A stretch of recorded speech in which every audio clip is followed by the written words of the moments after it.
خب همونطور که ما در اول برنامه گفتیم، برنامه امشب ترکیبی است از اون چه که در این استودیو امشب میگذره به اضافه اون مقدار فعالیت‌هایی که شده و برنامه‌هایی که ضبط شده و با برنامه امشب ترکیب شد. اون قسمتی که شنیدید از ابی برنامه‌ای بود که قبلا ضبط شده بود، ولی خوشبختانه ابی خودش به علتی اینجا اومد و فرصت خوبی است که ما با ابی صحبت بکنیم به جای اینکه من معرفی کنم که چی خوندن خودشون بگن. ببین این آهنگی الان که پخش کردیم ازتون والا این آهنگی که خوندم آهنگی بود به نام عسل. بله. ساخته آقای زولاند با شعری از آقای اردلان سرفراز و تنظیم آقای منوچهر چشم‌آذر. خب خودتون راضی هستید از این؟ خیلی زیاد. خیلی زیاد. خب خواستم بگم این یه مقداری با کارهای سابق من فرق میکنه. بله. کارهای سابق من میتونم بگم یه مقدار خیلی زیاد استحالتش بیشتر بود از کارهای فعلی که دارم. سنگین بود نه؟ بله بله. کارهایی بود فوق العاده چجوری بگم؟ سطح بالا. سطح بالا.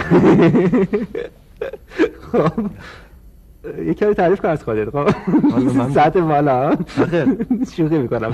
خیلی خوبه. راحت حرف بزن. منظورم فرمش کمی سنگین کار بود. البته کار نه از جنبه خودم، از جنبه آهنگساز بله. و شاعر بود البته. چون خب مثل خاتون و نمیدونم. بله بله. البته فکر میکنم که لازم اگه باشه. یادت پارسال با هم اینجا یک برنامه کنار هم بودیم، من منظورم این نبوده واقعا، ولی در صحبت من چیزی به شما گفتم که بعداً منو مورد سوال قرار دادن. گفتن که تو به ابی گفتی که این اینقدر بلند بود که به جای دو تا آهنگ هم یکی بسته. من فکر نمی‌کنم چیزی گفته باشم، ولی گویا آهنگ خوندی که خیلی طولانی بود.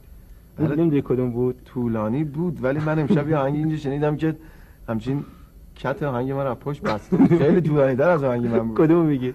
آهنگ خانم میخوای بگی نمیخوای بگی؟ نه بهتره نگیم چون بعدا ممکن سرسات توش باشه.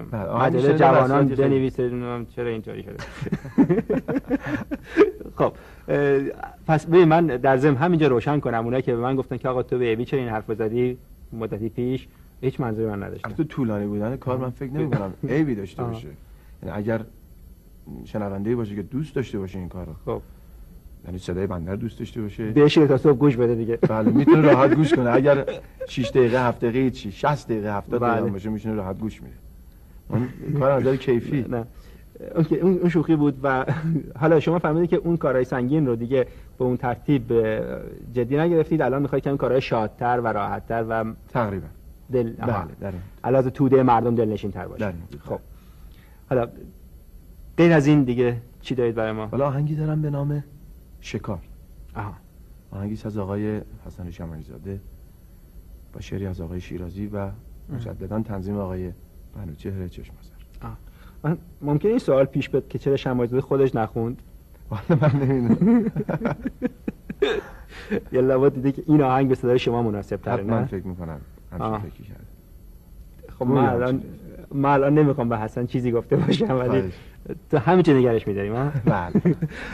خب گوش میدیم به شکار. بله. از ابی به اتفاق شما و با تشکر از ابی که اومدید. مرسی.